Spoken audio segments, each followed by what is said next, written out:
Today is Monday, January 6, 2014, and this is the January edition of the Minimum Housing Board of Review. So I'd like to call the meeting to order. Madam Secretary, if you would take the roll, please. Sister Marge Connolly. Present. Ryan Whalen. Present. Steve Perrault. Present. Kathleen Feeney. Absent. Anna Marie Marchetti, Recording Secretary. Jude Plant. Present.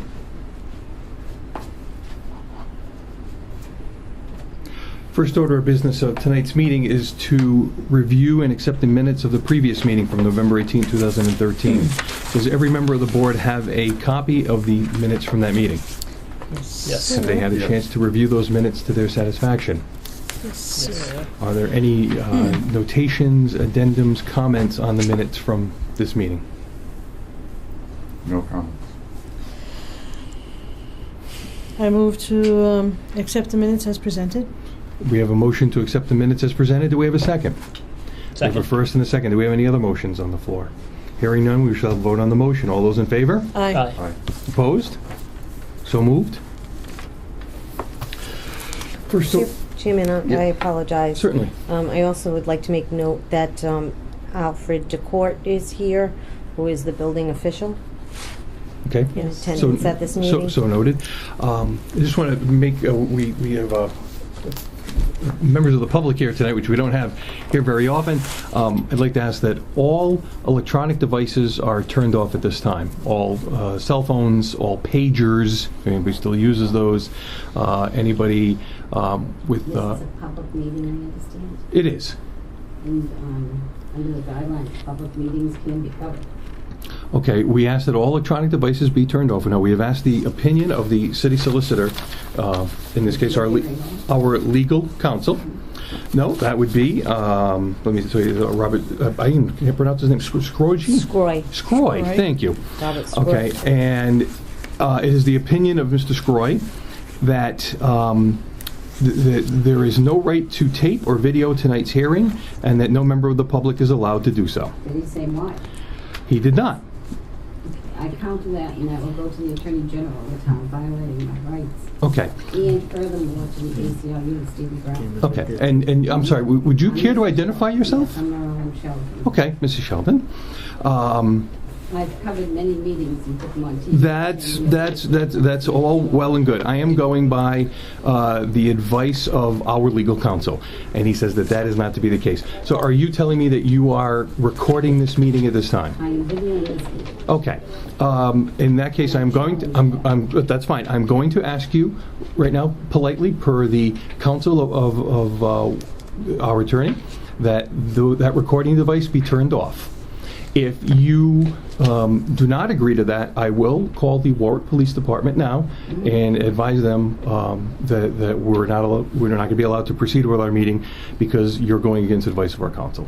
Okay, so noted, for the record, and this will go to the Attorney General of Rhode Island. Okay. And to the ACLU. Understood. I want it noted that my rights are being violated. I don't know if I'm in a position to say that. I'm in a position to note your commentary, and that's probably about as far as we can go at this time.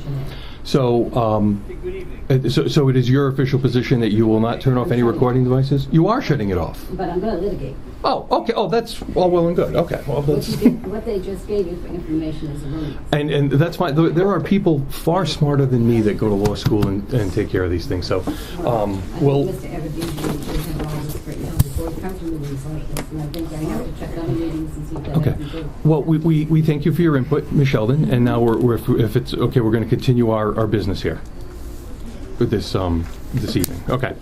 So the first order of business is to review old business before the committee. Is there any old business to come before the committee at this time? Does any member have any old business to bring forward? Okay.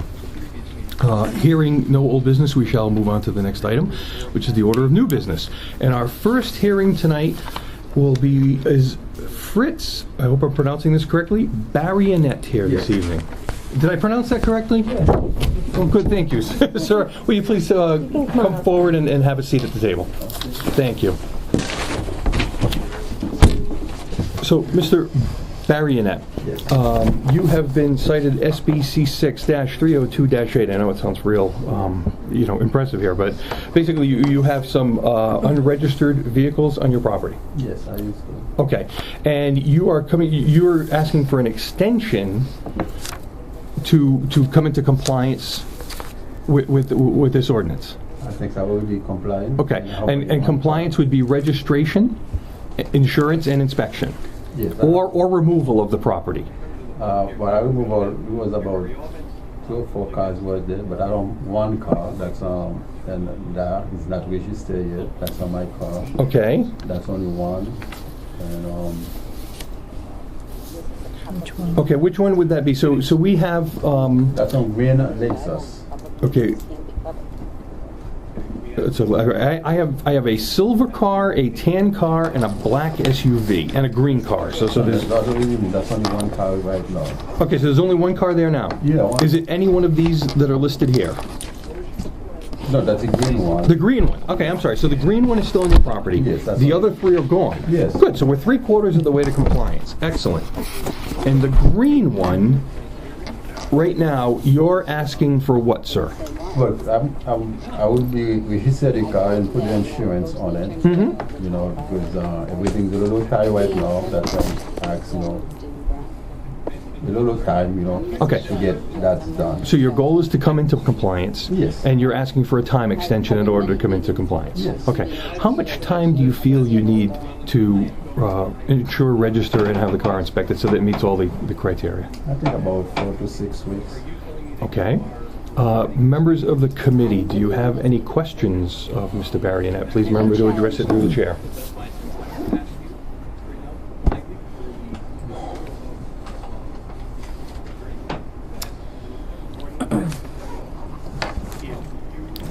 It's just I guess just a point of clarification. I'm not even sure that we can address it. At one time, there were a number of cars, and now you're down to just this one green Lexus. And the other one? May I, and what other one, please? No, the other car, before that I moved in. That's only one car right now. I know, that's my point. So may I ask, why so many cars on this one piece of property, 3 Lerner Street in Warwick? Yeah, because that's my sons. My son, one of them in Merwin, and the car was there. And because we take the insurance and 3 of the cars there. Are you buying and selling vehicles, or are you... Not buying and selling now. No. There just seem to be an awful lot of cars on this property at any given time. Yes. I know there's only one now, Yes. but it's just a question. It's just a question. Okay. It seems I'm a little puzzled why there would be so many cars. It's not a business, right? It's a home. Home. It's a home. Yeah. All right, so Any your other questions? purpose with the green car then is not necessarily for resale, it's just No, to that's get it my in car. compliance. That's my personal car.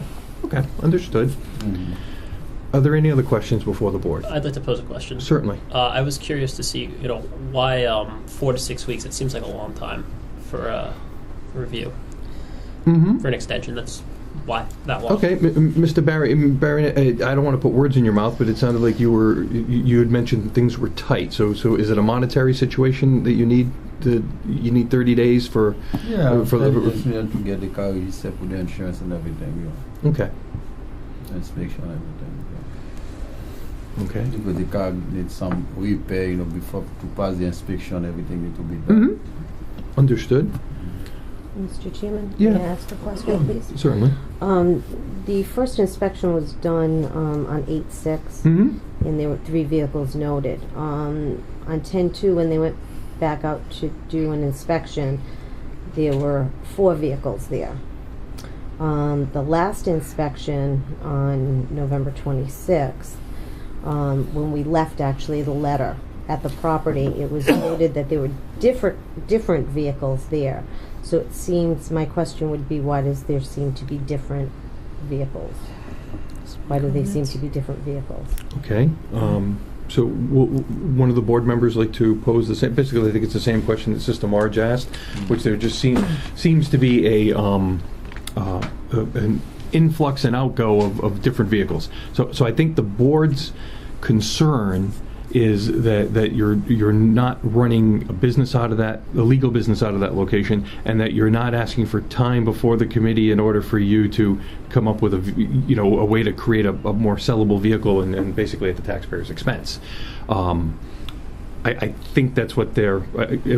Would I be paraphrasing that correctly? Is that concerns of the board? Well, I don't know that I would have reached the same conclusion, but as I said, and Anne Marie just reiterated it, just concerned that there are so many vehicles there at any given time, and they seem, from August and then back now in October, we have 4 cars there now, and then the last inspection was November 26th, and still we note here that there are different vehicles from the previous, so it's like this awful lot of activity with cars here in a 2-month period.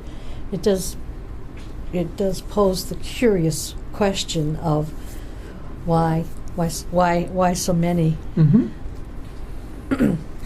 and I think could one's concern be that we don't want to see this come before the board again and just with a different vehicle, as have it kind of be a pattern?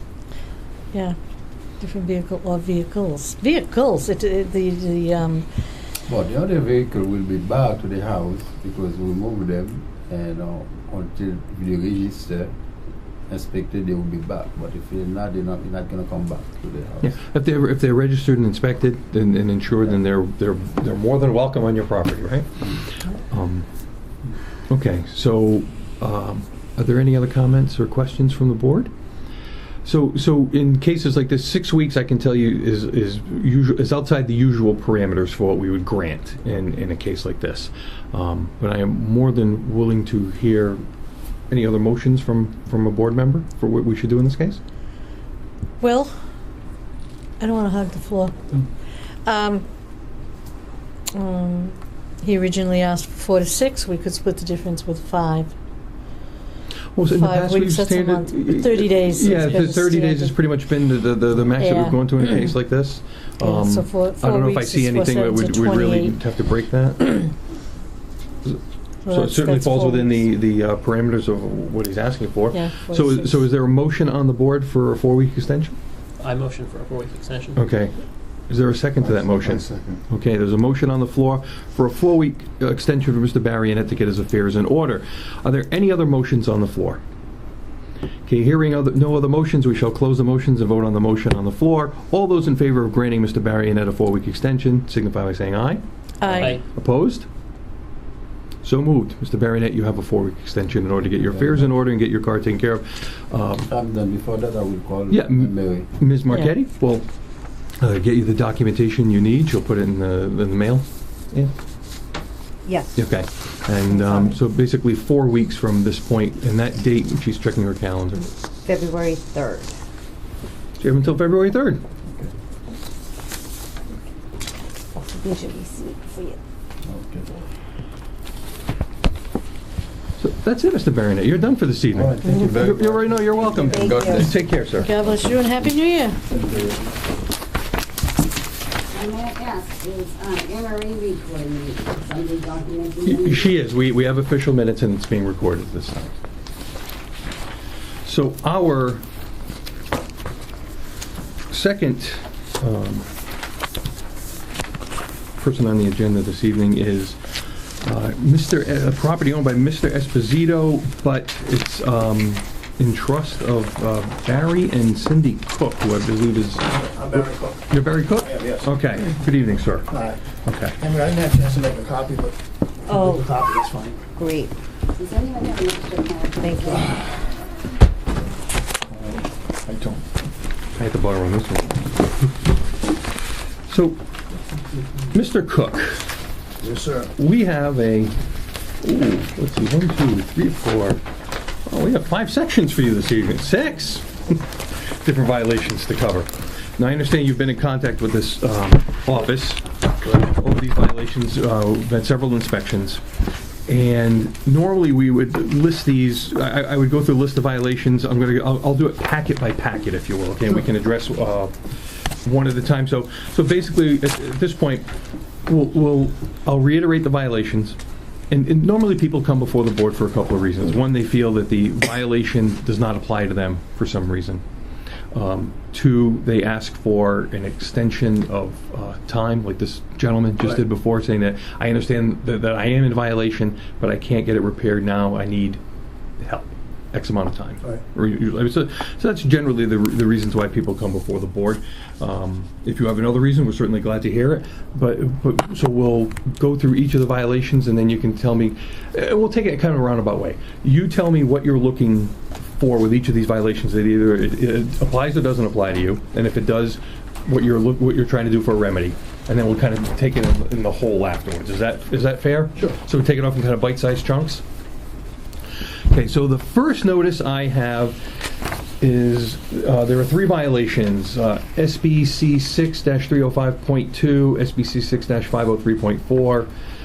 Structural members, bathroom floor spongy and not sound to be repaired as required, and bathroom floor tiles cracked to be repaired or replaced to be maintained in a non-absorbent and smooth manner as required.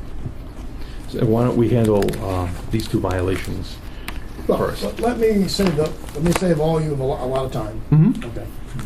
I'm glad it's being recorded because I just want to go on record. I've told Anne Marie, I've told the building inspector, and I want to go on record. Mr. Esposito is 83 years old, in poor health, in the VA hospital out of state.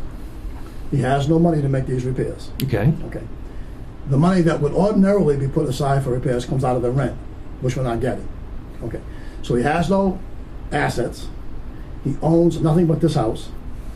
He's convalescing in an out-of-state VA hospital. He has a live-in caretaker when he's not hospitalized. Mm-hmm. Okay. Any repairs that would be done at this stage of the game would have to come out of my pocket, and I'm not prepared to do that. Mm-hmm. So, as far as the floor is concerned, I was willing to repair the floor out of my pocket. I attempted to do it before Christmas, and Mrs. Sheldon and I couldn't agree on a day. I tried to do it on a Saturday. It wasn't good for her schedule. Then we tried to do it on a Monday. When I spoke to Mrs. Sheldon on Friday evening for the Saturday appointment, I found out it wasn't convenient for her. I explained to her, she had asked me about a building permit, and was I going to have a licensed contract to do the repairs. And I explained to Mrs. Sheldon that I had met with the building officials, told them essentially what I told you. Mr. Esposito is not financially able to do this. He's not paying his land rent because he's not getting any rent, so we're about to be evicted by the people. This is leased land. Yes, okay. Right? He's about to be evicted by the people that own the land. That is already in process. We are giving the property back to the bank in deed of lieu of foreclosure. That's also in the process. Okay. So he has no money, he's not paying the land rent, we're in the process of evicting him, and we're in the process of giving the property back to the bank. Okay. Now, as far as the floor is concerned, I want to be clear about that.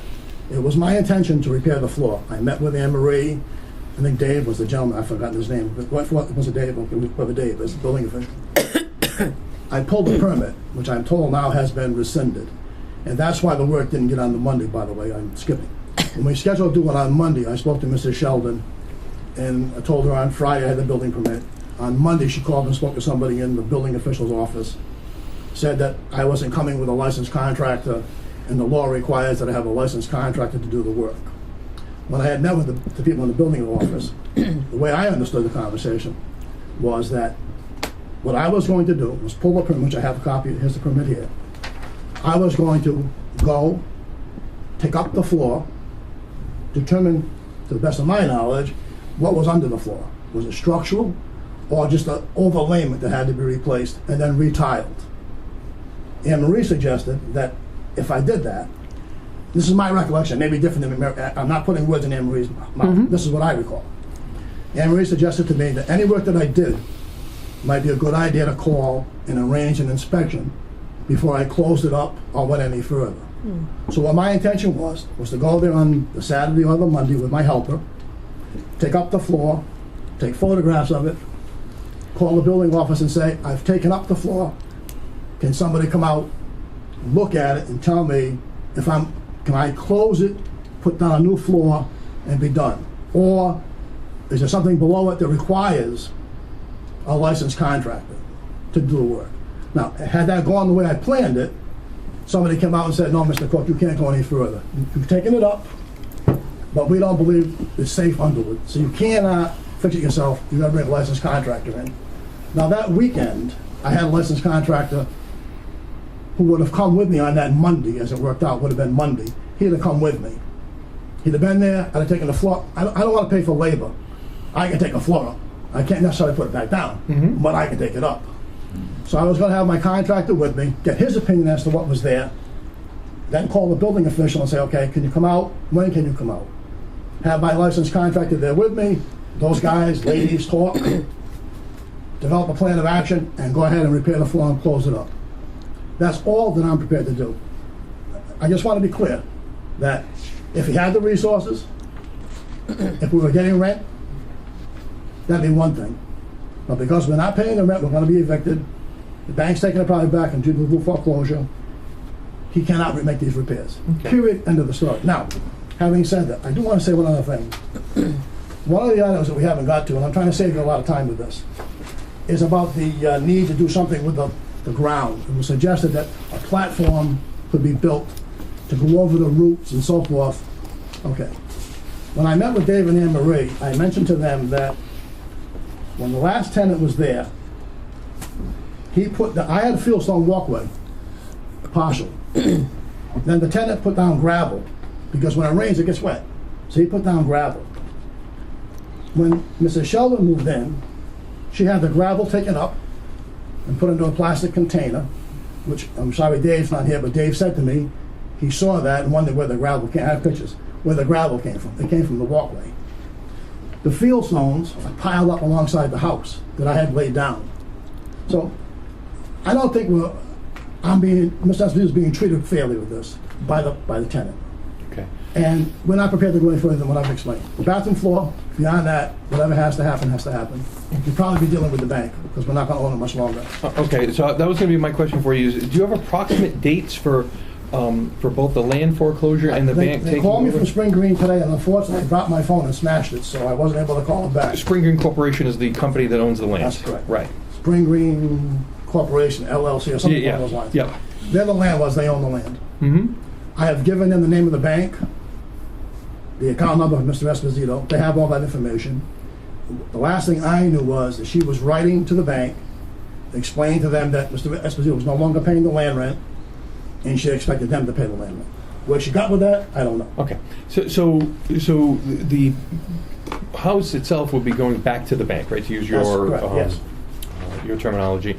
And do you have any idea when that is? So you're doing this voluntarily, so it's not even it's not a foreclosure. We have two well, there's several options. One is a deed in lieu of foreclosure. Mm-hmm. This is what we're talking about right now. Okay. Just deed the property back to them, and then they do what they want with the property. Mm-hmm. The other option is, if we're in the process of doing that, for some reason, if that shouldn't pan out, I haven't paid the rent in 2 months. I haven't paid the mortgage in 2 months because there's no rent coming in. Mm-hmm. So it's 2 months behind, going on to a third month. Mm-hmm. So if the deed in lieu of foreclosure doesn't take place, the foreclosure will ultimately take place. Okay. But to give you, I'm sorry, I didn't answer your question completely. I don't have a timetable. They haven't given me a timetable. Okay. They told me that it normally takes 2 to 4 weeks. But if you've been following the banks, who knows? Could be 2 to 4 months. I do know that there's one other property in Spring Green that the bank started to foreclose on and then stopped because they don't want to take the property over. So whether or not that will happen in this particular case, I have no way of knowing. Okay. Al, it looked like you had wanted to say something while Mr. Cook was speaking. Did you still want to? No, I'm fine. Okay. Okay. So it sounds like you're stipulating that the violations are. I'm not arguing, but we can go back and forth on the violations. And that's fine. So we're gonna. I have strong opinions about the violations, but the fact of the matter is, in another 2, 3 weeks or a month, I won't be dealing with this. People in Nation Star can deal with it. They're going to own the property. Mr. Esposito's hospitalized. I don't know what his future's like. No, Mr. Cook, I understand your position. It's clear. Thank you.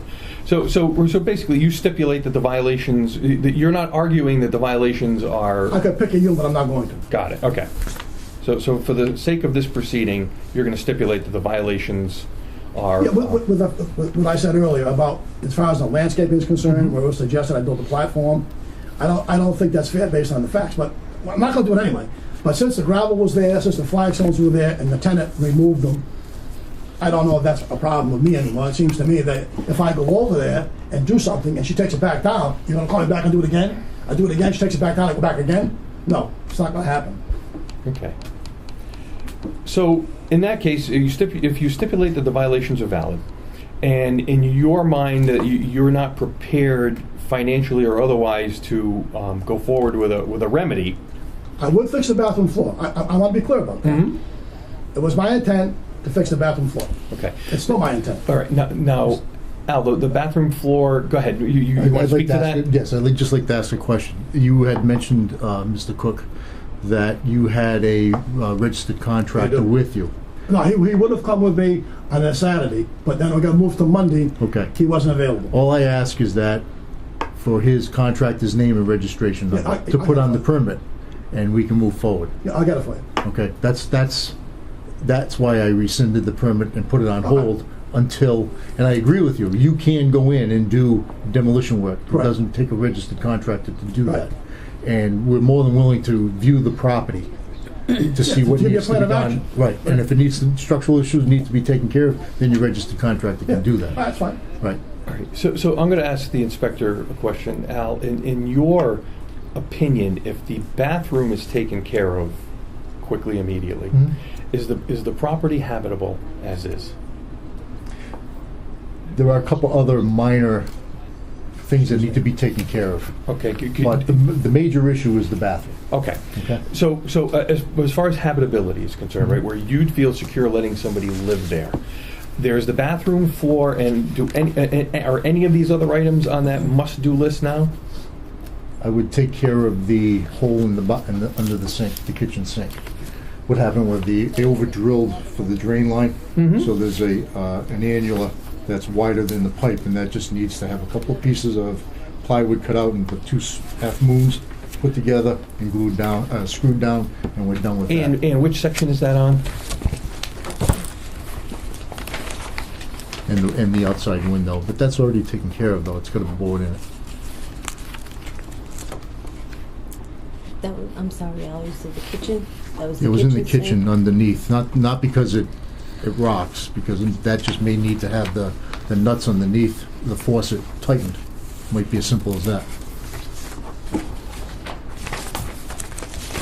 But underneath the kitchen sink. Yeah, I just want to address those violations. So we've got the 2 here for habitability, and then we've got, and obviously, Mr. Cook, my goal is if you're willing to Page 5. make this page 5, which Page 5, 305.3, under interior surfaces, all openings around pipe casings. under there we go. sinks. Okay, so that one.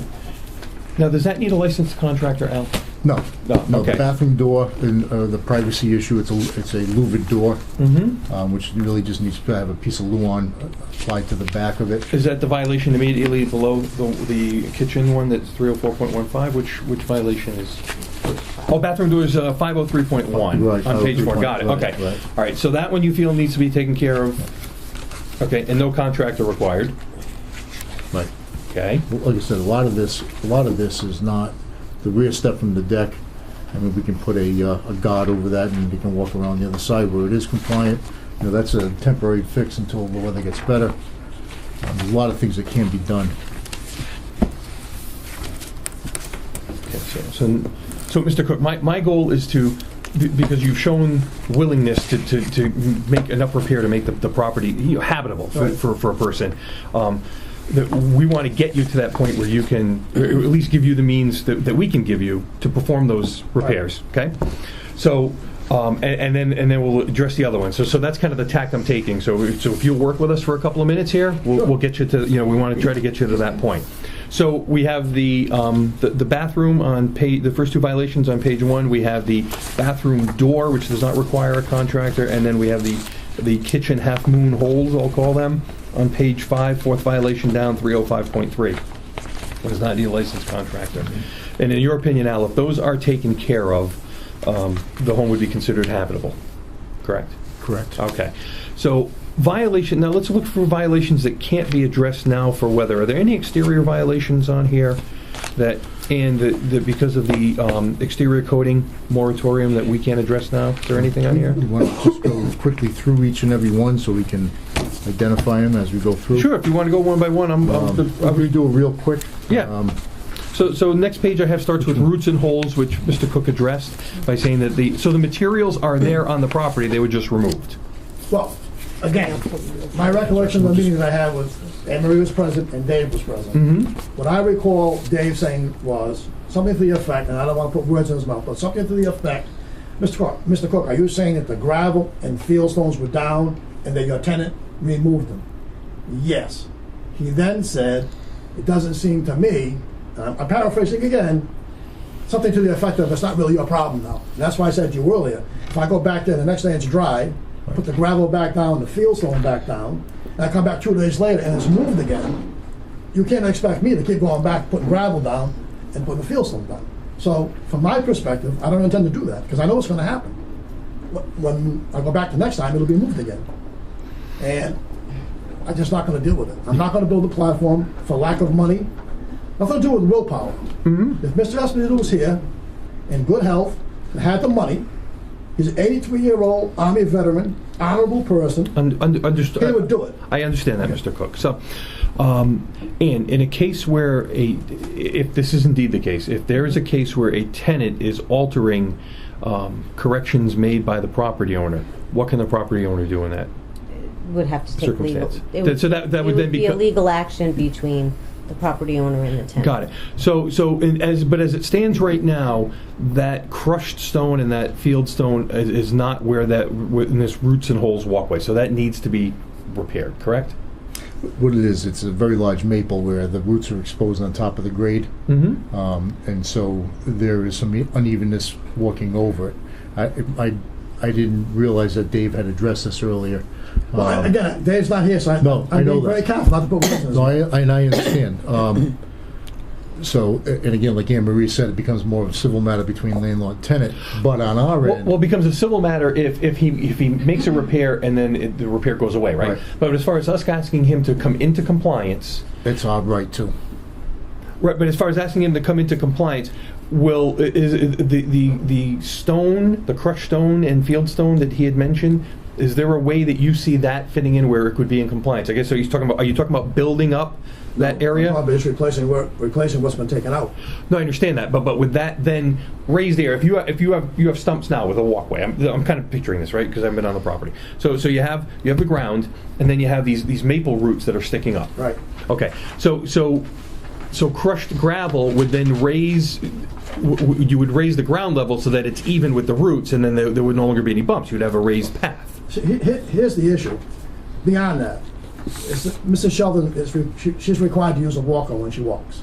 Okay, so what I contemplate happening is, if I were to put the gravel back down, the fieldstone back down, and that presents a potential hazard, or it's awkward for Mrs. Sheldon to get around, I wouldn't be surprised if some way down the road it's removed again because it won't work for her. I understand that, Mr. Cook, but for right now, what we're just trying to do is we're trying to get you into compliance. And then if it becomes a matter of tenant versus landlord, that's not a matter you can address civilly. We're just trying to help you come into compliance so we can make these violations go away. There's a picture of what I'm talking about. I don't mean to throw it at you, I apologize. But you'll see the walkway with the gravel. That's before Mr. Okay. Sheldon moved in. And that was absent when we were there. Okay, and that's what I was talking about, was raising the pathway. Yes. So I'll let the board members see that. Al, in your estimation, from what you can see from that picture, because you've been on the property, if there's gravel and that now raises the ground plane so where it meets the root level, is that satisfactory in your mind? Or above the root level, so you have an even walking surface. And no contractor is needed? No. Okay. All right, so Mr. Cook, in Al's, in the inspector's opinion, that gravel Right. will suffice as a correction if it's there. Is that something that you feel you could use to come into compliance? Yes. Well, we're just going to take this one at a time. Remember, our goal is to help you get into compliance, right? So we want to go these But through. just so that I'm sorry. Just to be clear, though, that Mrs. Sheldon has a handicap, evidently. She has to use a walker. I can put this back down. I just don't want to have another complaint be cited again, and have to come back here again. Because if that's going to happen, I'm not putting it back down. I'll tell you right now, what we're going to do, I'm not going to come back every 3 weeks and deal with this. Mr., we don't get paid by the meeting, so we certainly don't want you back here every week. I don't want to. Yeah. So just so you're aware, our goal is to get you into compliance. If you're in compliance, as far as the board is concerned, right, then our part goes away. Then if you're then out of compliance because somebody went and moved these objects. Right. Again, then it becomes a civil matter. Now, if that came before the board again and there's a civil matter going on, we take that into consideration as we try to come up with a solution for you. Okay? Just so we're clear. So the next item on the agenda is the crawl space. Open area to be secured as required. I don't think you can see it in that picture. But, I don't think you can. But en route to the deck landing, there's an open area that somebody just can build a little platform. It's because it's non-structural. Nobody walks on it. It's just to keep the rodents out. Okay. Mr. Cook, you're aware of that? You know of what he speaks? Okay. Is that something that you feel no contractor is needed, that you could bring into compliance?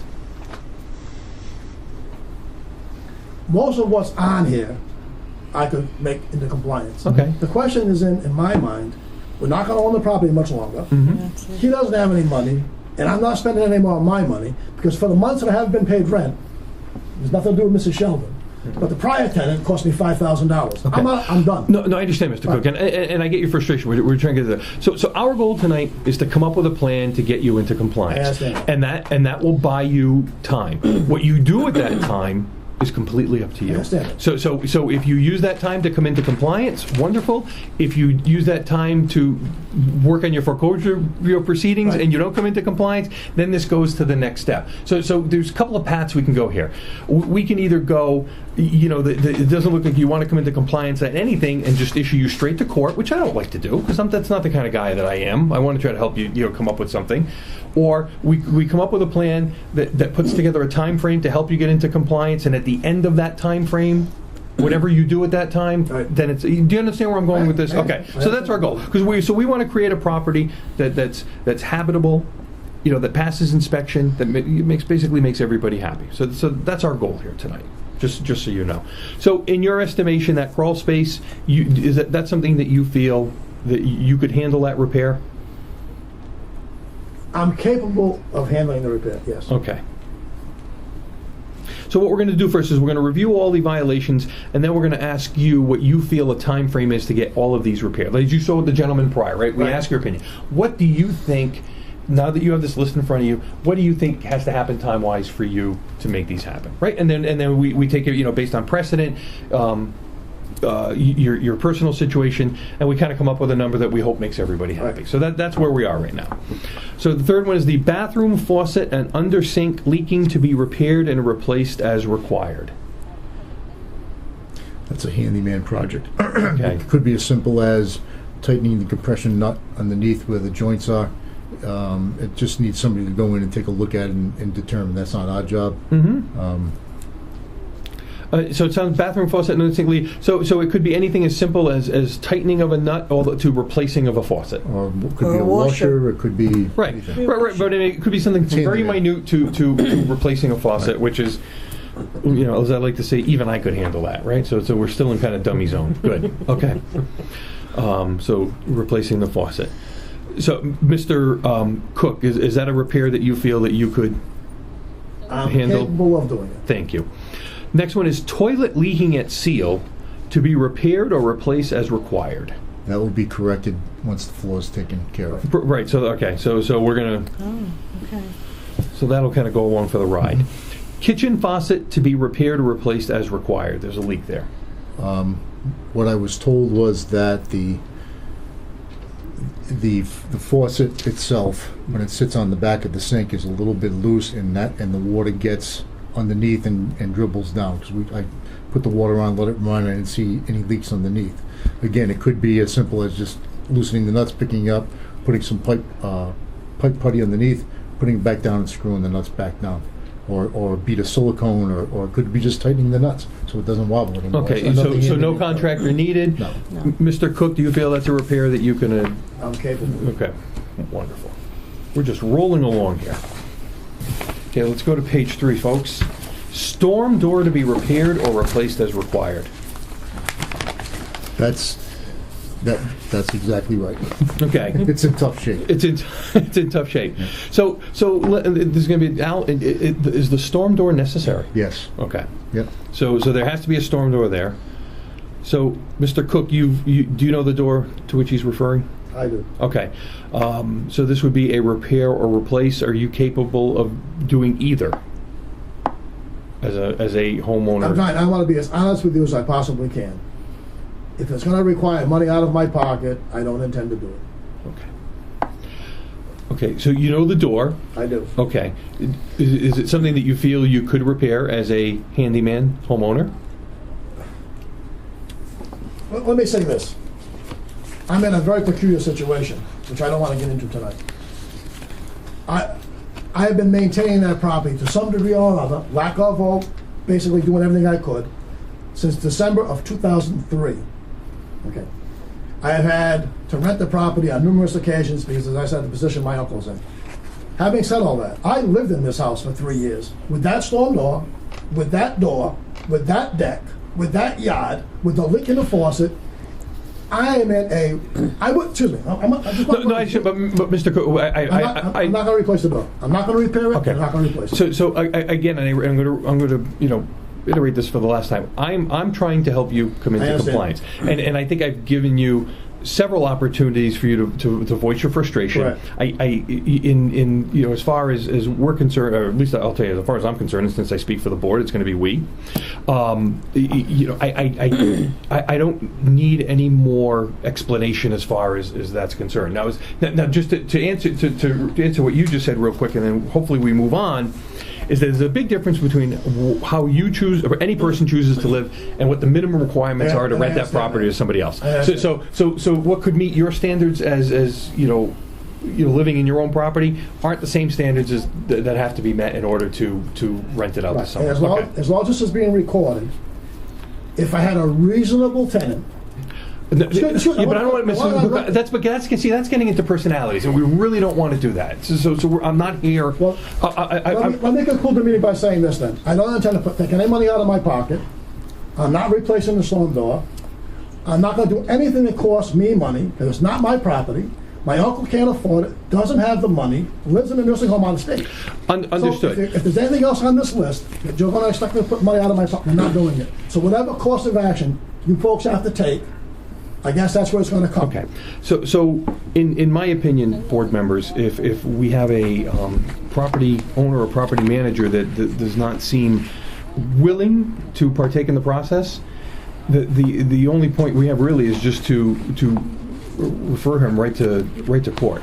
I mean, right to Muni, because there's really no point in going through this exercise if he's pretty much stated that anything that costs, and I'm going to take you at your word, yes, any dollar amount. So I'm reading that as any dollar amount. Let me rephrase so that you and I have no misunderstanding. Okay. Any sizable out-of-pocket expenditure coming out of my pocket over $100. Is that per item or in the aggregate? Well, since we're dealing with it, I just want to be clear, right? I want to make the best decision I can. Okay. I can't buy a storm door for $100 and have it installed for the same $100. So we'll go one by one. As far as the storm door is concerned, I'm not going to replace it. So we can go on with the list. Okay. I'm not going to replace it. All right. So, but you would try to repair it. I'll do my best. Okay.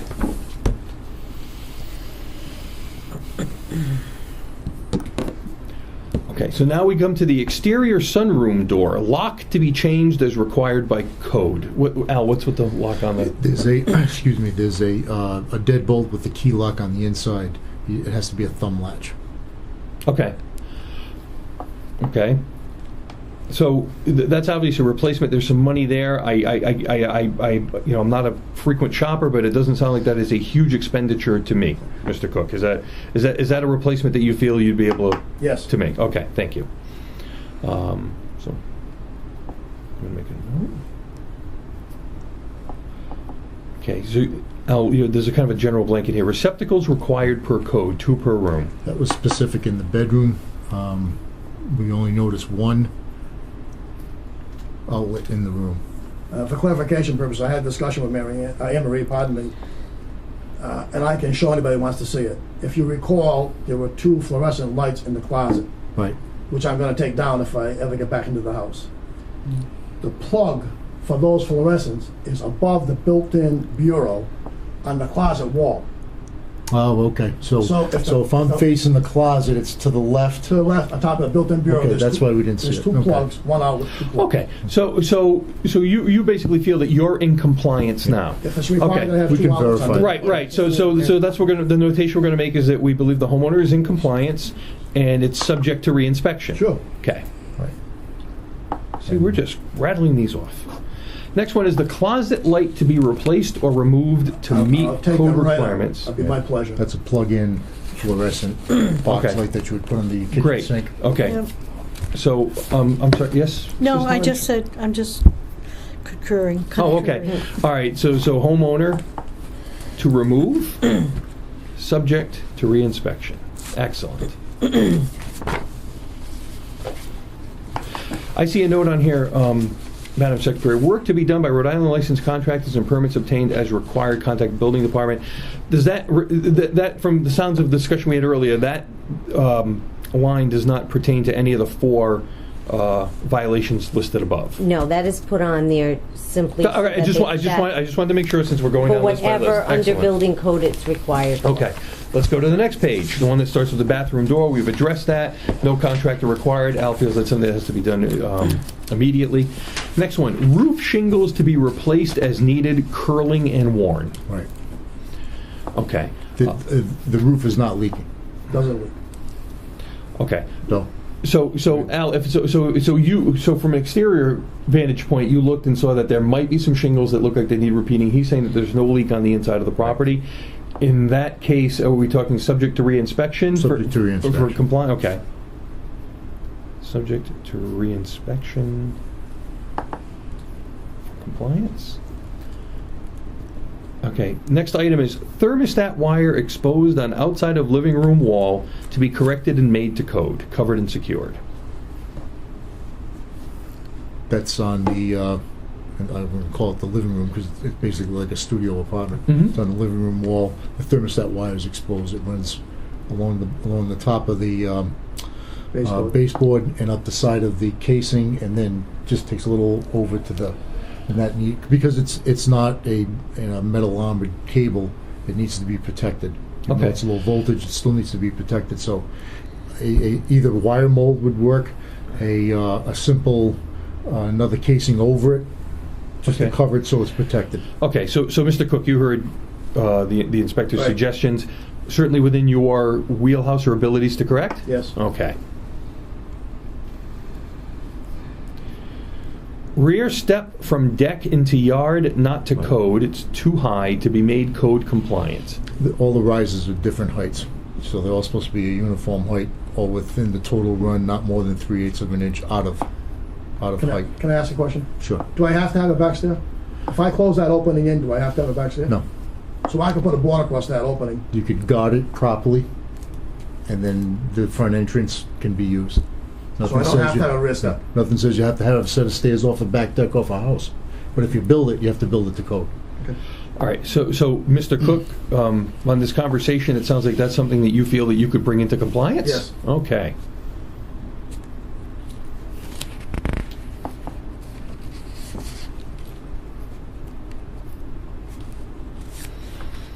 Okay, and we're back to obtaining permits. We're going to scratch that. Next, a pressure release valve on water heater required and made to code. That's going to be an issue. That requires a plumber. The pressure relief valve is there. The extension that drops to 6 inches above the ground is not there. So if that were to release, it would be sprayed all over the place. It's basically taking and soldering a threaded coupling with the extension of a copper pipe downwards with I can't think of the name. It's the white tape. Yeah, that's Yeah, me. I can't, and you tape that, you tape it so the Oh, the joint plumber, doesn't... the plumber's tape. Yeah, that white okay. Teflon tape, the Okay. white Teflon tape, and then you screw it in, and you tighten it, and that's that. Okay, so this can be done by either a homeowner. Does it have to be done by a licensed plumber? It's not, it's only carrying water after that. So does the work need to be done by a licensed plumber? Most homeowners do it themselves. I don't want to, I mean, I understand, if a homeowner, does it need a permit? no. Okay, so no permit required. So, Mr. My Cook, knowledge, is no. that a repair that you believe that you could have affected? Now really stretching my capabilities out. I mean, I'll look at it, but right now, I'm not certain I could do it. Okay. I will look at it again. I'll talk to somebody that's in the plumbing. Yeah. Let me say this. I contacted a plumber about this. Just to come out to the house is $150. Right. Yeah. So, Already over your budget. Yeah. yeah, Okay. to be honest with you, yes it is. So I'll look at it again. If it's something I think I can do, I'll do it. Home Depot, Lowe's, they sell these new compression fittings that you just shove the pipe in and you're good to You're go. done. So it's, I'll look at it. If I can do it, I'll do it. Okay. Well, it looks like we're on page 1, 2, 3, 4, 5 here, which is top item is rubbish located on deck and in yard areas to include an old AC unit, plastic shelving, etc., to be removed from said ground. So that sounds like it's a debris I situation. think that the last time they were there, none of that was there. I put that out. I don't know when that would. I don't have everything in front of me when that. I think it was done in October. Sometime since the first Okay. inspection and this last inspection, that's been removed. So you believe you're in compliance Compliance. I and think subject to reinspection. I think I'm pretty close to being in full compliance. Okay, excellent. Okay. Subject to reinspection. Okay, next we have electrical wiring and shed to be repaired as required and extension cord to be removed. That's an easy fix. I have to gain access to the house Mhm. in order to do it. And for me to go into the house, I have to have somebody with me to witness what I'm doing. Mhm. Because, just for the record, I know you don't want to hear it, but Mrs. Sheldon records every single thing that you do, both videotape and audio, and I will not go back into the house without a witness. Okay, that's fine. And if anything happens when you're working on this, and it comes down to a matter of you and the tenant not being able to come to an agreement, as far as I mean, Right. again, that comes before the board. We take that into consideration I as see. long as it's documented. Okay. I see. All right. So you feel that so the second violation of electrical wiring and shed that you're more than capable of repairing. If I can get into the house, I Okay. can take care of it.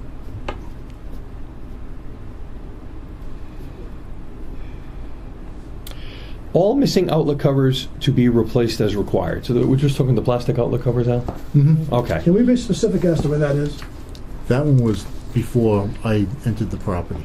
So that must have been something Dave picked up. I'm not quite sure, Mr. Cook. Well, Mr. Good, just let you know, since every outlet requires it, I mean, you can just do a visual scan and and then when it comes time to inspection, as long as it's there, you're in compliance. So whatever you feel is missing, and I'm pretty sure that I know about the plastic ones at Home Depot are like 69 I'm not cents. worried about that. Good. Okay. So the homeowner feels he can comply. Okay, the fourth item we've discussed as one of the emergency repairs. Item below that, rear door on room in back of house to be made weather tight as required. And what does that require? I'll just Stripping? Yes. Weather stripping? Yeah. Okay. I'm trying to think of which one that is. That was the back door that was proceeding. That's one that needs the thumb latch. Oh, okay, yep. It's a metal door. Yep. All right, so that sounds Might like be it's a matter of weather right. stripping, Right. Mr. Cook. Is that Yeah. something that falls within your purview of ability? There's an old saying I learned a long time ago. Given time and resources, anything can be accomplished. Okay. I have So the let me ask you- time, resources are limited. Okay. So I again, weather stripping, I do not believe is an expensive item. I don't know if you believe it to be expensive, No, but it's okay. But in your world, is that something that sounds like you could affect Yes. within a reasonable time frame? And reasonable to be decided as soon as we're done reviewing this? Yes. Excellent. I feel like we're really accomplishing something here. And the last item on this page is the main egress door to be made weather tight and repaired as required. Al, is that the same situation? Same thing, yeah. But Okay. I think it's just a sweep. I'd have to I double had a have to note check. for a new sweep. I have the sweep already. Oh, perfect. And you feel that you can affect that repair yourself? I'm getting a warm feeling here. Me too. Different reasons. You're just going along. Okay, excellent. So now we're in the home stretch. We're on the last page here. So, outlet in living room to be repaired as required. Al? That there's one outlet that has a broken area to it. That's the ceramic face? Yeah, the porcelain's gone, so it needs to be removed and replaced. Okay, so it sounds like just a replacement of an outlet. Is that within your? Well, I want to be clear on that. I thought the last time we met, I was told I couldn't do that. That's correct. So that requires an That electrician. requires an electrician. We'll probably be in court over that. Okay, Al, we're Because he talking. doesn't live there. That's the thing. A single-family home, the homeowner can do anything they want. They can pull a permit for anything. But because he's got the wires replacing it, if he not puts it back properly, could cause a fire. Okay, I'm just asking a question. And Okay. I'm explaining- No, I understand. I'm I understand. I'm going to ask a question. That's the reasoning of this needing a permit. Okay, so that's a replacement. Is he allowed to remove that outlet? Let's say that there are other outlets in the room and it meets the 2 outlet per room requirement. Mhm. And I'm just suggesting that this might, if this is an extra superfluous outlet, is he allowed at that point then to remove the broken outlet and just cap off the wires and seal it, and so that there's no longer an outlet there? Therefore, he's not replacing it, right? Technically. Technically, but I think it's one that is used a lot because of its location on the wall. No, I understand. So I know what you mean. Yeah, Mhm. if there's 2 outlets in that room, yeah, they meet the code. I would prefer an electrician to do this job. Whether they take it and wire nut it and blank cap it off, if the two per room meet. Oh, okay. So now I'm going to ask a question. Do you know the room in question, Mr. Cook? I know. All right. How many receptacles are there in that room right now? I don't know. But I know that, based on what Al is saying, if I were going to repair this myself, I would just cover the entire hole. I'd get a piece of plywood, I'd screw the plywood over the hole, and there wouldn't be any access to the plug. That's what I would do. If it's going to require an electrician, the same thing. $150, $160 to make a visit, plus labor, and So Al, if you were to show up at the property for reinspection and there's a piece of wood covering that outlet, so therefore there's no longer access to it, is that considered in compliance? It's still live, though, isn't it? Is it still a fire? It's still live, and I've always been taught that when you blank out an electrical outlet or a switch, you do it with a blank plate wire nutted on the interior of the box. So the answer to that would be no. Okay. No, that's not an acceptable fix. Okay. So. But what I will do is I will research the electrical code to make sure I am correct, and if I'm wrong, I will give Mr. Cook the section of the code that would allow him to do that. Okay. To do that repair. All right. So Mr. Cook, I'm putting a little asterisk here, and this is going to be TBD, to be determined, by the inspector, researching code. Living room ceiling fan to be repaired as required. that's my understanding. That was That I don't have to have a fan. There's a light, functioning light with a fan kit. It's my understanding, speaking to the building people, that I'm not required to have a fan. If the fan's there, it's supposed to be operating. So my intention here, if I'm going to do anything, I'm taking the fan blades off the unit, and there's no longer a fan. That's my position. It's a light. Yep. It's a light. That's it. Okay. So homeowner to effect repair.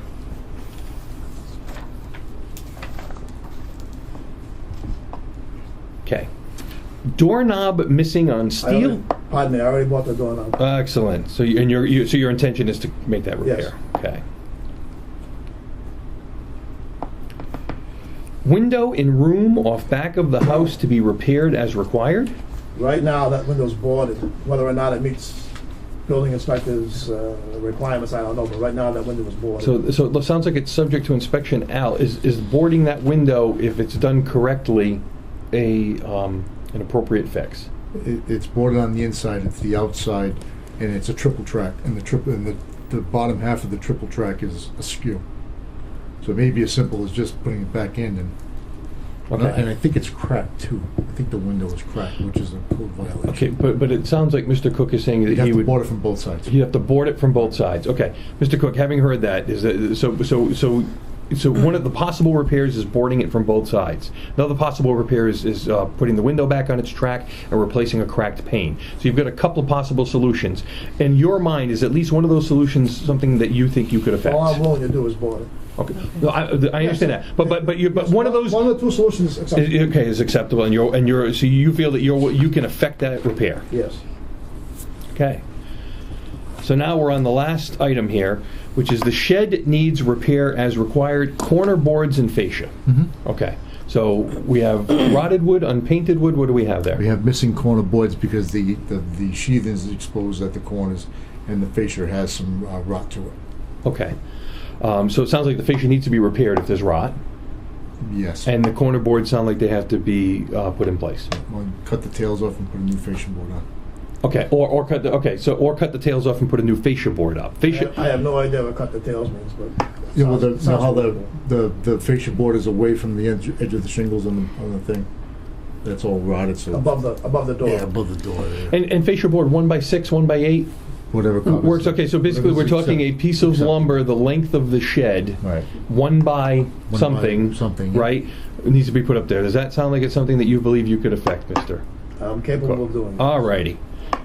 So now we're done with our list. Are there any questions, by the way, from any of the board members? It sounds like somebody wanted to chime in. I'm not trying to run the whole show. It just seems to fall on me sometimes. Okay, so now, Mr. Cook, now we've gone through the list. Now we have two piles. We have a little pile and a big pile. The little pile is what can we make happen right away to make the house habitable, and then we have the big pile of what we would consider minor repairs that I'm sure that you feel that you can affect, and that you need a certain amount of time to make those repairs. Okay, so let's go with the little pile first, which is the items that you need a contractor for. Right, so I want to make sure I'm saying this correctly, Al. So I want you to, if I am misspeaking, please. Okay. Correct me. On the bathroom floor, to reinstate the permit, you just have the contractor call with his License number, name and address. yeah, and we'll verify it, and we'll add it to it, and we'll reinstate the permit to take care of this. Okay. Excuse me a second. But it's still my intent to perform the labor myself. I I understand don't want that. to pay a person to check a floor that I can do myself. I understand that. I would just like to be present when you do that, so I can. So when I take it up, So we can make an analysis immediately, you don't want to be what I'm doing. You want to be there after I've done it? very close to when you're done. That way, give me time to get over there. So we expedite the fix. Now, just for clarification, once I provide you with the license number, name and address of my contractor, right? If I were to do this tomorrow, and he came, as a licensed contractor approved by the state, why would I need to call you? If he tells me there's no structural damage, why would I need to call you? Right. Because if there's none, I would like to verify it, to put it in the record to take care of I this. Oh, intend to take photographs of everything. Okay, but But yeah, again, I'll call him tomorrow. if you have to take the proper photographs, and I deal with this with my I understand. inspectors all the time, because if you're taking a picture of a junk car in a yard, you better get the house If involved. this licensed contractor can take a house from the foundation to completion, I understand and we're talking that. about a bathroom floor. I understand. I I understand. understand Yes. that, Mr. I'll call Cook, you. and I'm not disagreeing with I'll you. call you. Here's the good part, Mr. Cook. All these re-inspections are free. They don't cost you anything. I know music to your ears, I'm just saying. Okay, so is there an understanding of the repairs that need to be done as far as what we call the emergency repairs, right there? I'm sure that. Okay, so I wasn't finished. I'm sure when I speak to Anne Marie next, either through email, or visit to the office, or a telephone conversation, any questions that I have will be answered by what she tells me. okay, so They're taking copious Okay. notes, and I can always talk to Al if I'm confused. so now we have this little pile. You know what has to be done. Yes. In your mind, how much time do you feel that you need in order to affect that small Right. pile of repairs? Let me go back to what I said earlier about giving time and resources. Okay. Okay. I'll know more, when I contact my contractor tomorrow, if he gets back to me tomorrow, I'll have some idea as to what he can do to assist me with this and what it's gonna cost me. Okay. If he tells me he can do this for some number that I'm willing to pay, then I'll just have him come and take care of everything, and I can give you an answer tomorrow or Wednesday, once he calls me back. Okay, so right now it would come down to, if I'm reading all our conversation here tonight carefully, this comes down to a matter of finances, and in your mind there's a number that you feel that you can meet, and there's a number that you feel it's not going to happen. Correct. Okay, so basically it's in column A or column B. So I'm gonna, and if it's column B, which is this costs too much, I'm not going to affect it. You're basically at that point going to say I'm not going to do any of these things. So even when my my time allowance is done, send me to court, right? Kind of sounds like. I would never tell you to send me to court. You probably won't. No. So that kind of sounds like where we're going with this. So let's go with column A. So if we lived in a world where your contractor comes back to you and says X dollars, and X dollars is within your budget, right? Okay, and you've dealt with your contractor in the past, yes, and I'm sure you have some idea of how he works. In your mind, how much time do you feel you need in order to effect these repairs between the permit and getting him over here, etc.? But just give me a time frame that you feel is a reasonable time frame. I'm trying to be honest, frank, and reasonable.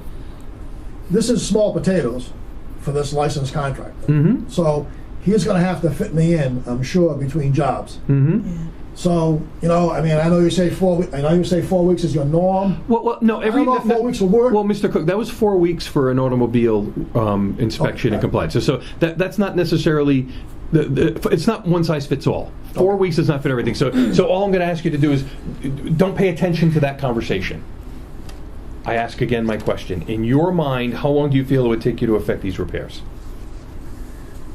Again, trying to be reasonable. Exterior repairs. I mean, well, no. Remember, we have there's two separate batches. There's the big pile of little stuff. All we care about right now are these kind of emergency repairs to make the house habitable, bathroom floor, which we're trying to get done quickly. If that's considered a bathroom floor, if the thermostat wire is considered to be. No. The only 4 repairs we're talking about right now are the bathroom floor, spongy floor tiles, bathroom door, and the kitchen half moons. Am I calling that correct? Didn't you say something about these pieces? Right. That's all we're talking about right here. Those 4 are group number 1. So in those 4 repairs, how long do you think it would take you to effect that? Well, I have a question for Al, if I can. I think you had mentioned, or someone mentioned, I can put steel wool in the smaller holes. Okay. All right. Now, this is a good size hole, Mr. Cook. You just get a 1/2-inch piece of plywood, make 2 little half moons around it, so it fits in tight. I'm not capable of doing. It fits in tight against the pipe that's there, and just screw it down. That's beyond my level of expertise. My intent would be when my contractor comes over with me and we do the floor, then I would do the repairs under the sink. Got it. It's all in one. I understand that. So I don't have any idea what to tell you. So let's just take a shot in the dark and say 2 months. It might be a month. It might be 6 days. It might be. Who knows? Okay. So just I'm just saying. You're right now. You're thinking 60 days. Okay. I'm not saying that's right or wrong or good or bad or we're actionable. I'm just saying I'm just writing it down. Okay. Let's get to the other pile. All these kind of small little knick-knack kind of repairs that you can do a little bit here, a little bit there. In your opinion, and remove the first 4 out of the picture, okay? Yep. If all you have to worry about right now are you coming in there and doing all these homeowner type repairs, how long do you feel you need to effect those?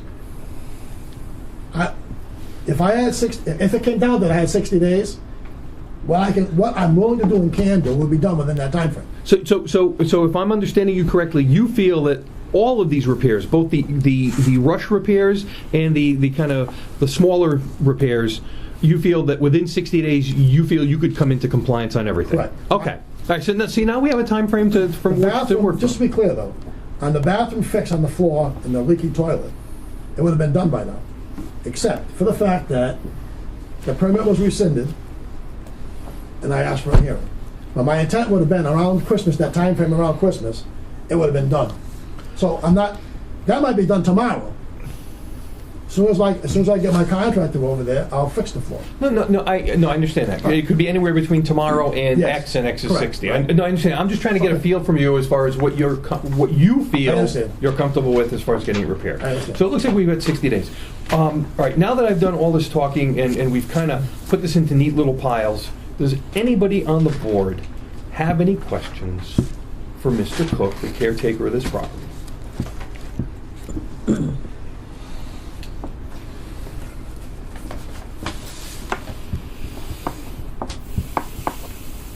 I hear silence. Are we mulling a question, or do we not have? Yeah. I want to make sure that the silence means that we're on our way to a question, or does the silence mean that I need to continue speaking? It's okay not to have a question. I just want to know what page we're on. I don't have a question, but just a comment. And I understand the situation that it just seems to me that the bathroom floor, those major items, are more critical to being a livable place Understood. to live. Of And course. it seems like that should be a lesser time frame, whatever we decide to do, Mhm. because of the nature of it's just more. We need it to be more habitable for the tenant. Understood. So that's my only comment. I don't Okay. really have any questions for Okay. Mr. Cook.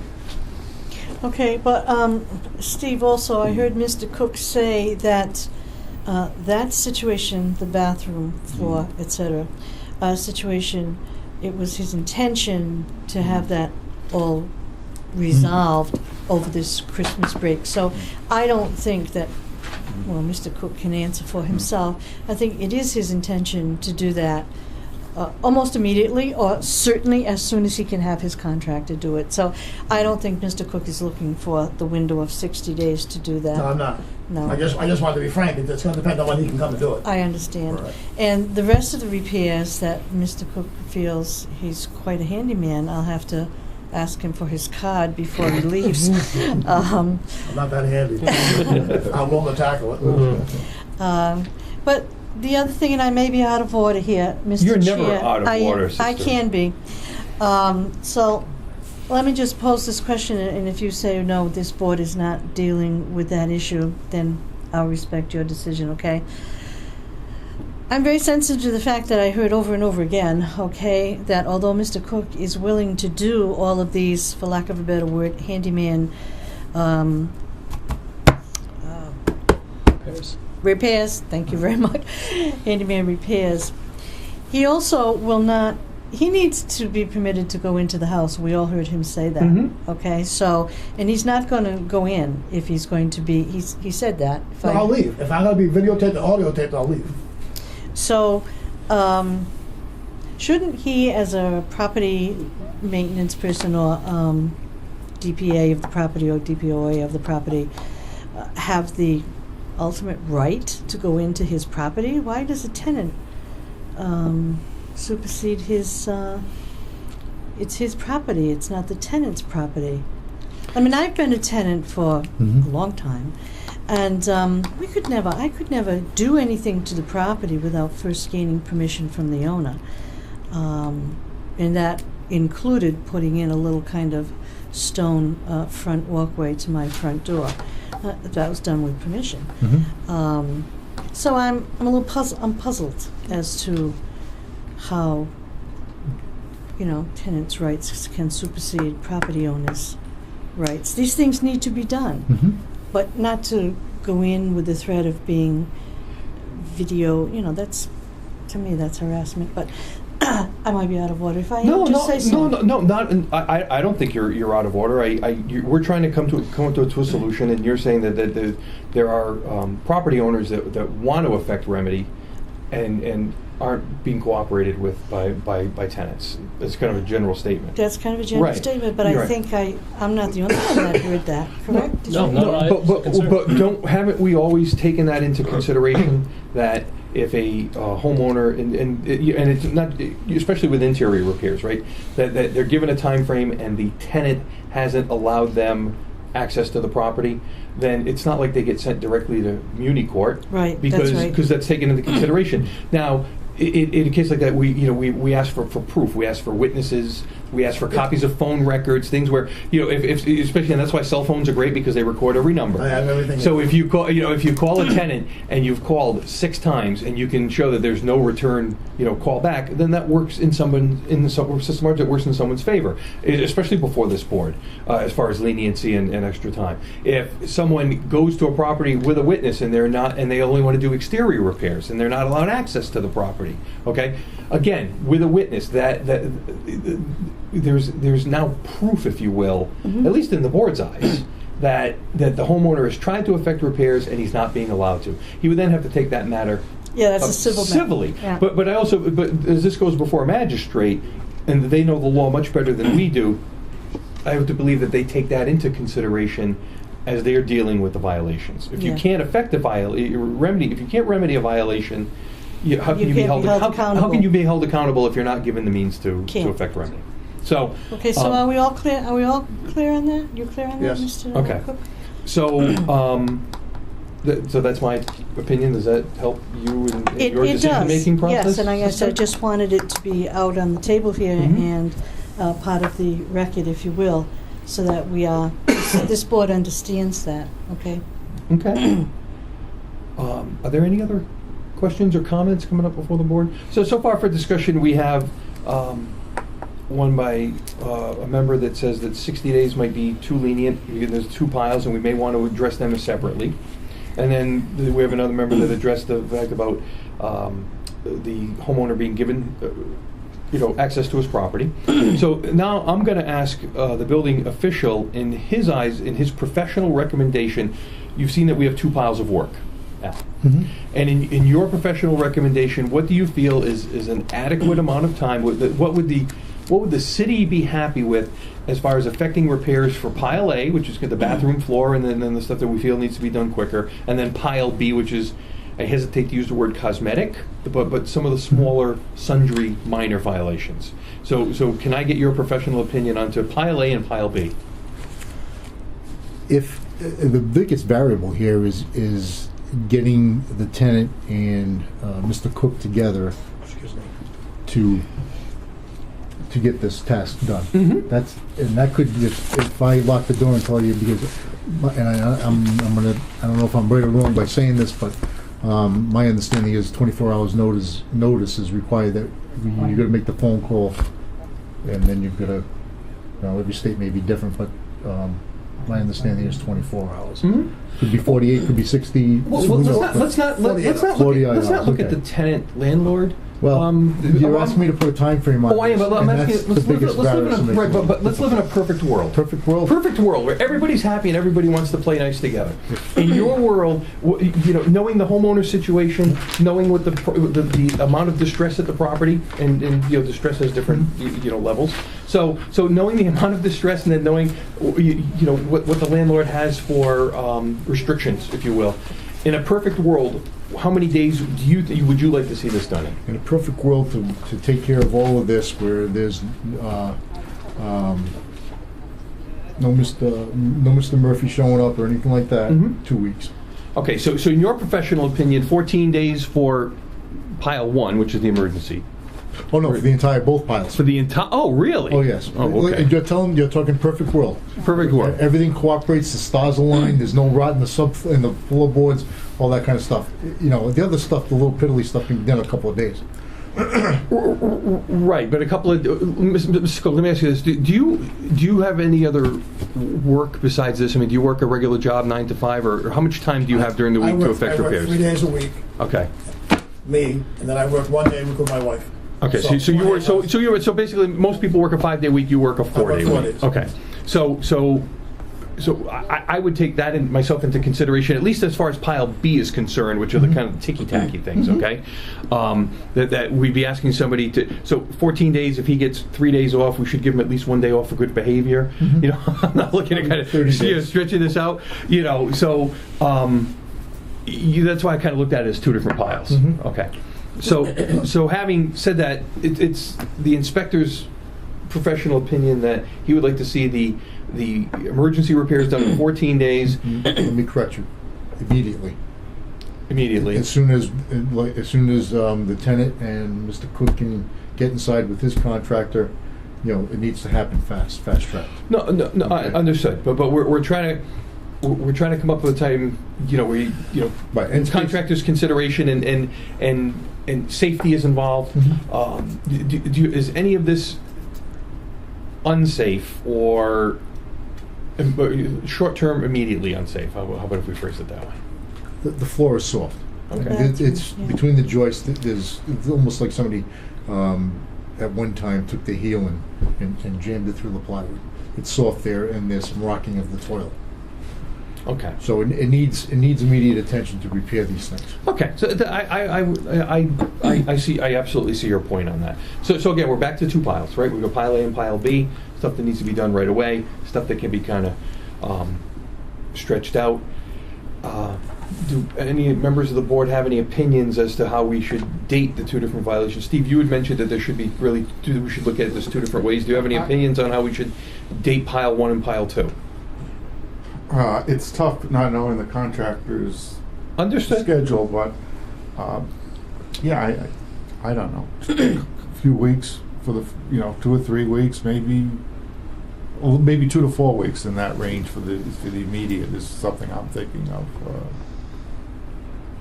Maybe a little bit longer for the other one. Can I pose a quick question? Yeah, of course you can.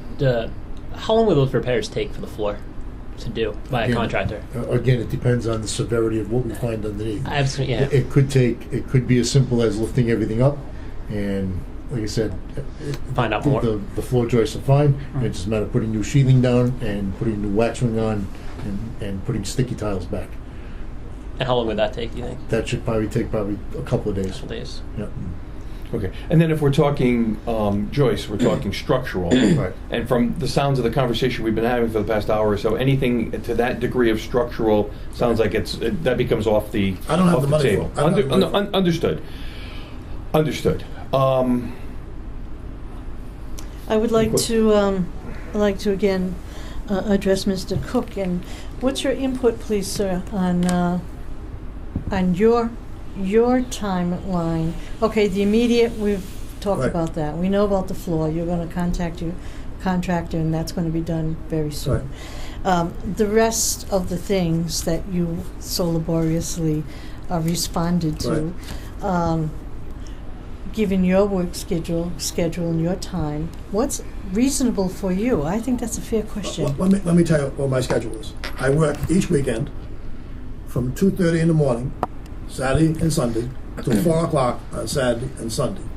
So Saturdays and Sundays, it's obvious I can't do anything on Saturdays and Sundays. Okay. Wednesday, I work from 8 until 4. So Wednesday's out. So now we're talking Monday, Tuesday, Thursday, and Friday. That's my schedule. Now I've got to get a hold of my contractor. Now, I don't know what his schedule is going to be, so I'm kind of between a rock and a hard place, to use a bad terminology, because I can't afford to give up my job No. to do this. No. So I'm trying to answer the sister's question. Let me step back a minute. On December 20th, I pulled a permit. I think that was a Thursday. On Friday, I spoke to Mrs. Sheldon and said, we can do a Saturday. And I was always told we could do was give them 2 days. Give a person 2 dates. Yeah. Okay. So I said we can do a Saturday, which would have been the following day, or we can do it Monday. I spoke to Heather first, her granddaughter. Heather spoke to Marilyn, Mrs. Sheldon. Mrs. Sheldon's schedule didn't permit Saturday. That's fine. That's why I gave her 2 dates. Yes. Then on Monday, which would have been 2 days before Christmas, I had hoped to get my contractor there. When I spoke to Mrs. Sheldon on Friday, she was concerned that the building permit was in my name and not the licensed contractor's name. And on Monday, she spoke to somebody in the building official's office, and she was told that what I planned to do, I couldn't do. And then Anne Marie told me the permit had been rescinded. So I only tell you that because my intent was, during that Thursday to Monday, I intended to replace the floor. I hear you. But once the permit was rescinded, and now we're into Christmas, I hear you. I was finished. So my goal still would be to get my contractor as fast as possible to do the floor, because I'm concerned about that. Beyond that, to be more specific about your question, when I'm locked out Saturday and Sunday and Wednesday, Right. I actually do 2 jobs on Wednesday, but you don't need to know my Saturday alone. I have 2 jobs on Wednesday. So Wednesday's out, Saturday and Sunday are out. So now it gets down to what will weather permit and what will my contractor's time allow. Now, because I want to do the labor myself and not pay any more money out, the only option I would have is to pay my contractor whatever he gets per hour to tear up the floor. Now I'm faced with the other problem that I have. So I think, I said 2 months, it could be 30 days. It all depends how I can fit everything into my schedule. So the whole package then, 30 days. You would be more comfortable with 30 days. I would compromise the 45 days, knowing that my intent is to fix the bathroom as fast as I can get there. So I think we're still looking at 2 time frames, sister, right? The bathroom time frame, which is close to immediate, and then the other long-term one.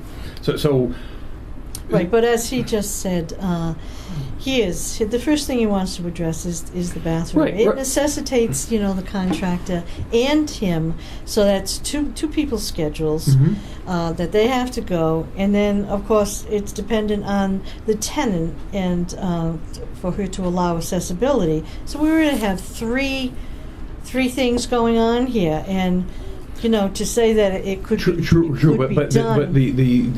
done. I'm not sure all the players are going to be. Well, that's what I was going to say. I said if it comes down to between landlord and the tenant, and the landlord is trying his best to effect repairs, and if the tenant is non-agreeable and non-compliant, if this either comes back here or goes before a muni court, that is taken into consideration.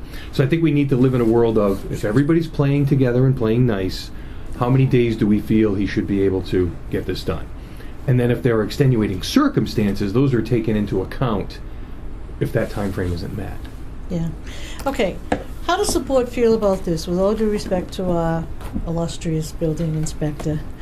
How about if we did put 30 days on the table, and if you wanted to do a reinspection, say after 2 weeks or 15 days, to see how things are being addressed or are moving along, and then you'd be able to see if we're on target with the 30 days, or if it appears that we're going to be able to wrap this up in 7 more days, or how does that, rather than just 2 weeks or 14 days. I would like some feedback on that. So it's a suggestion, it's not a motion right now.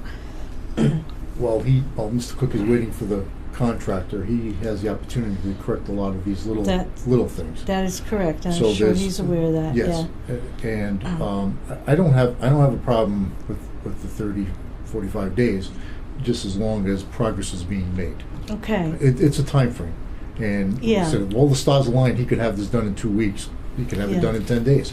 Yeah. Again, it's a time everybody's frame that schedule, allows so- us some type of hold that if he becomes non-compliant, because the next step is I've got no choice by law to take him to court. I understand that. So, sister, in thinking along your lines, so we need to have measurables, because what you're suggesting is a 30-day time frame with an inspection in between to make sure that there's 15 progress. days, Okay. right. So, but in effect, we need to determine what progress means. Therefore, we need a measurable. So in my mind, we need a yardstick, right? We need to see, okay, what equals progress?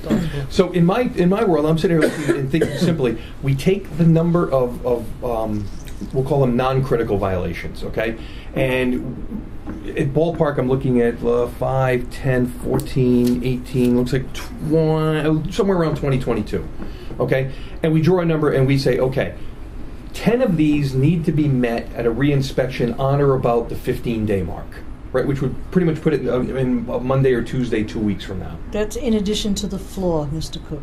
Yeah, my intent is to get the floor done as fast as possible. Yeah, right. So Mike says what I'm thinking is, so that shows the progress, right? Because now we have a measurable. So we can say that these can be, addressed while he's trying to get the, the Right. floor in and done. So we come up with a number and we say that's progress. He has met the 2 lines of progression. He has met the bathroom floor, and he has 10 of these minor violations fixed. Right. And if that then Of his choice. He can choose which of course one. he can, right? You can choose which one. Yeah, and You're at in a room, you can do 3 things in the room. Right, and at that point, if he meets those 2 criteria, Right.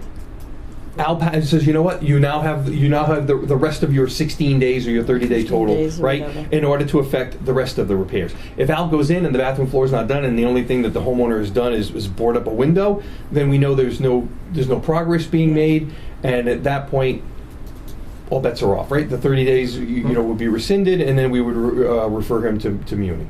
It's at least now we have measurables, right? I understand. Are you okay with that kind of thinking? I am okay with that kind of thinking because I think everything needs to be measured. Okay. So let's do a little quick math here. We've got 1, 2, 3, 4, 5, 6, and some of these you've already done, right? So you can do a little count towards you. 7, 8, 9, 13, 16, 18. I count 20. Oh wait a minute, I count more than 20. that. No, I missed a page. I believe 3, 5, 9, 13, 16. 18. No, 23. All right. So he's got 23 non-critical or minor violations to repair. So of those 23, and I threw out the number 10. We don't have to hold it to that. Is that a fair number in your world? That if he has the bathroom plus 10 out of 23 done within a reinspection in 2 weeks, that I think that's fair showing number. progress, and he'll be given the rest of the 30 days. He's just got the big job. Okay. with the bathroom. Now our fun part, Mr. Cook, is after all this conversation, we need to turn this into a motion. So if anybody here is good enough to follow the bouncing ball, please do. If not, I can try to make a request for a motion that captures everything. So Ryan, do you feel you're up to recapturing this whole conversation in the form of a motion? Yeah, so Mr. Chairman, I would motion that we order or ask Mr. Cook to complete the flooring, and as well as 10 additional non-necessary? No, they're necessary. Non-emergency improvements to the house, and that we will be following up to check on this progress within 15 days by the building official or someone from his office. Mm-hmm. And he will check it out to see if it's good, and if repairs are on target, we will grant him an extension of 15 more days to finish the repairs, and then we'll have another inspection. And if he hasn't met inspection? He will be turned over to municipal. Okay. So the 30 days will be rescinded, and he will be then referred to municipal court. That's correct. Okay. That sounds like a fine motion. Does that seem like it captures everything that we've discussed there? So there is a motion on the floor, which I shall not repeat because it's lengthy, but I think we all understand it. So we have a motion on the floor. Do we have a second on that motion? Second. We have a second. Are there any other motions on the floor? Having heard none, we will close the motions. All those in favor of Ryan's motion, please say aye. Aye. All those opposed? None? So moved. Welcome to democracy, Mr. Cook. So we What about just the toilet we haven't been able to use for 3 months? we're going to get dates now to wrap this up. We'll get Right, so let's put some dates together, if we could. We have to put a plastic bag in the toilet to go Okay, to. so 15 days from today would be. In homeowners are doing- not allowed to do repairs when We tenants live in doing the house. 15 working days? It's a or- state. No, 15 calendar days, because his work schedule is not a typical. We're trying to finish our business here, if you don't mind. Please, let us complete our. 8, 9, 10, 11, 12, 13, 14, 15. Excuse me, ma'am. We're It's in a to meeting January here. 21st. Okay. So Excuse me. you realize that you have remedies available to you, and we would ask you to What remedies? take those up to. You can look through the city charter for those. The city hall building inspector to straighten this out. Okay. 3 months I haven't ever used a toilet. Okay. So. January So 21st. does that meet your schedule? He said there has to be Okay. licensed So contractors. January Yeah. 21st for And the first owner is inspection. out of state. No one Excuse me, can- Mrs. Sheldon, no, please it's be an quiet. out-of-state Ms. owner. Excuse me, Sheldon, Mrs. Sheldon, we're if you're trying to not conduct quiet. business here.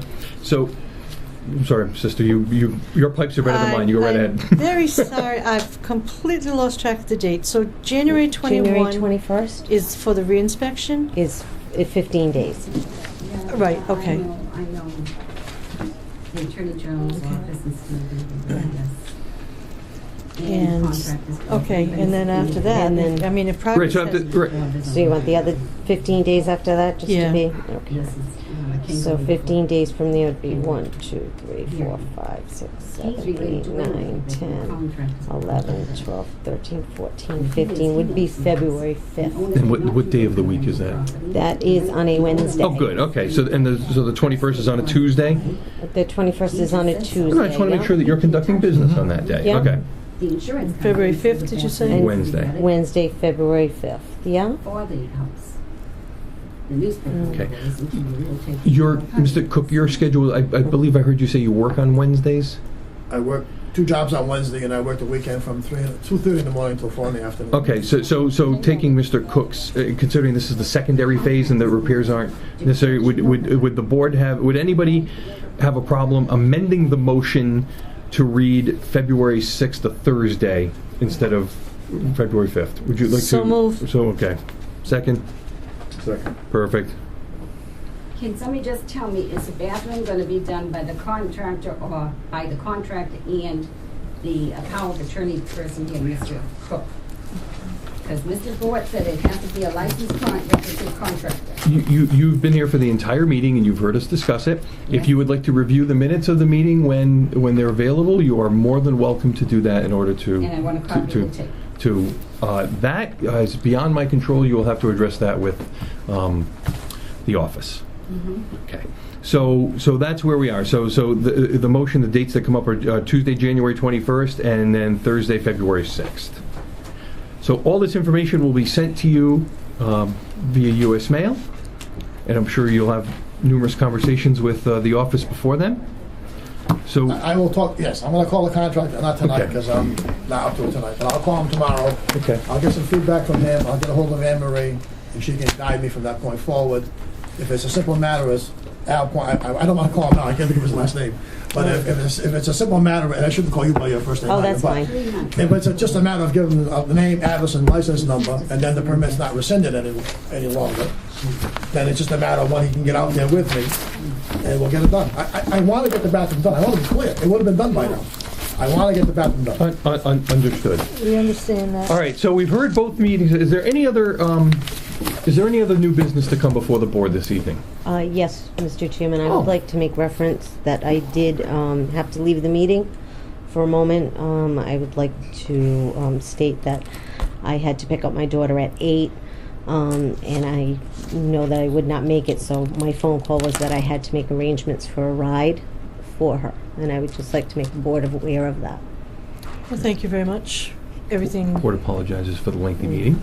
I apologize for having to do that. So, quite all right. Yeah. okay. So if necessary, when you do the minutes, you will be able to fill in any gaps based on the recording that you have. Yes, So you all feel minutes are confident that the minutes recorded will be recorded yeah. will be complete. Yes. Yes. Excellent. Yes, I will Good, that's all- review the recording and That's all do we the can minutes ask for. from there. Thank you, Madam Secretary. Is there any other new business before this board this evening? Hearing no other new business, I would entertain a motion to adjourn. Mr. Chairman, You're full of motions tonight, all right? yeah. Good for you. Okay, is there a second to that motion? Second. All those in favor? Aye. Opposed? We are closed. Thank you for your time. Thank you. Thank you. Thank you. I am so ashamed of all of you, and I can't even begin to tell you the downfall that's going to happen. There's so many agencies that make all of you spend this to court, maybe have his job.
I regret having to show this, but there's no way around it. This is how we live.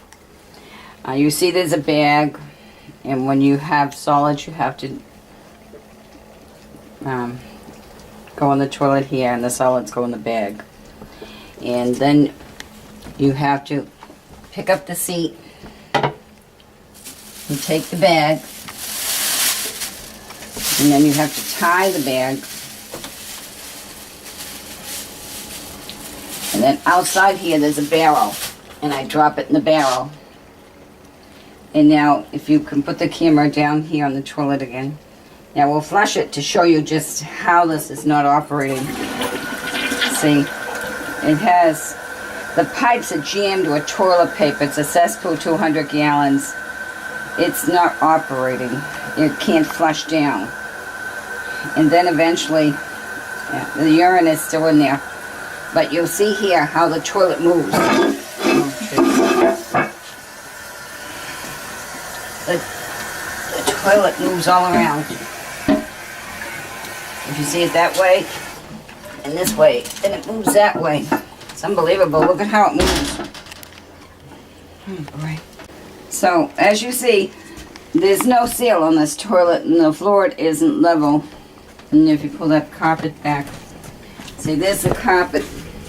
The tiles got all wet, and they were cracked underneath, unbeknownst to us when we moved in. So it's pretty hard walking across that. You almost break your neck. You have to be careful walking in, because it sinks down, and it is sinking. And then, okay, come back here now. And so you have to move the toilet back. Break your neck doing this. And you hear it filling? Okay, now what happens is, you see this towel we have here? We have to keep the towel here, because the toilet, we try to put it back in position. See, it's rocketing all over the place. Look at that. So the water leaks out, and that silver snake pipe leaks too. And then we have to throw the toilet paper in the little basket. We can't put the toilet paper down the toilet. Now, that towel, we change them out every day. When they get dirty like that, there's really nothing we can do. We've used so many of our bath towels. We run out. We have no washer and dryer. And I've called the city, and I've called the town, and I've called everybody. It's been 3 months like this. I want to put the camera out the window so they can see. Okay, we're going to show you the basket outside. We have no choice. So, there's the basket outside, and that's where we deposit everything. The toilet will accept fluids, but it will not accept any solids or toilet paper. And the previous tenant was a licensed plumber and said he had to snake it constantly. The whole system is shot. It needs to go right to town sewer, which is right out in the front yard. But the owner's niece and nephew, Cindy and Barry Cook, Barry's supposed to have power of attorney, refused to do it. They don't want to pay the $100 a month. But they want the rent.